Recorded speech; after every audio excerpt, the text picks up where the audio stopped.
I wrote something for Nadex cool. this morning that came out, and it talks about gold. And what's interesting, so it talks about stops. Yeah.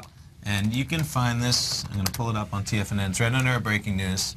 So we put it using stops to trade binary options. Okay. And so it talks about gold. So this was, last night I pulled up the binary market on gold for the weekly options. Yeah. And so I'll write something a couple times a week, and this is some good information that Nadex has with binaryoptions.nadex, and so they have a bunch of articles. So this one, I pulled up weekly options, let me just expand this, on gold at 4 o'clock yesterday. Okay. And these are binary options.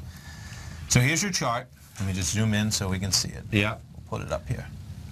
Okay, so it's about 4 o'clock. It's 4:04 yesterday. Right. Here are our strike prices, okay? So binary options. You can pick any of your strike price. Yep. We were trading at about 1064, close of 4 o'clock yesterday. Right. And of course, you have going down, you have going up. So what I wanted to illustrate, I started talking about, now, binary options, and I'll often say to you that weekly options I really like because maybe you don't have to trade them. You know, maybe that is your stop, right? So that's great when, now I like that especially if I'm doing an out of the money.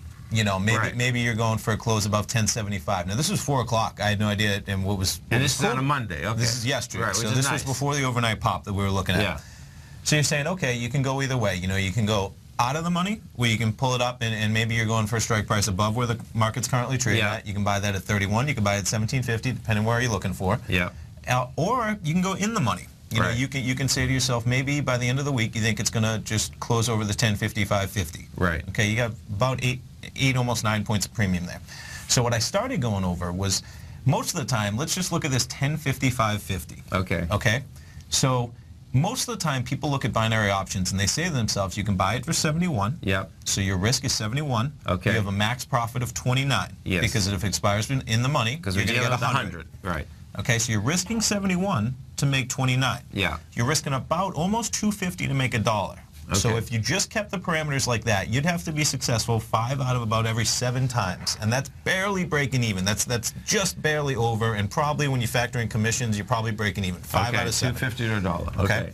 So what you look at though is that that's if it closes above. Now your plan is that it's going to be above this level. So if it retraces to this level, like we talk about, maybe your trading plan isn't going as you thought, right? So you reevaluate. So what if you combine a stop? Okay. So what if it reached that strike price, you said, I'm going to exit that position. Okay. Okay. Now, when it reaches a strike price, it's going to be trading about 50. Right. All right. Now you can see there's about a $6 bid-ask premium in these options. Yes. So let's say if it were to retrace down to 1055.50, you're going to be at about 50, give or take. It's going to be about 47 by 53. Yeah. Okay. So let's say, factoring in the spread, not even playing games, that you put your stop at 47. Yeah. Okay. 47 off of 71, you'd be risking $24. Okay. So now you're risking $24 with a max profit of 29. Wow. All of a sudden, you're risking 83 cents for every dollar in profit.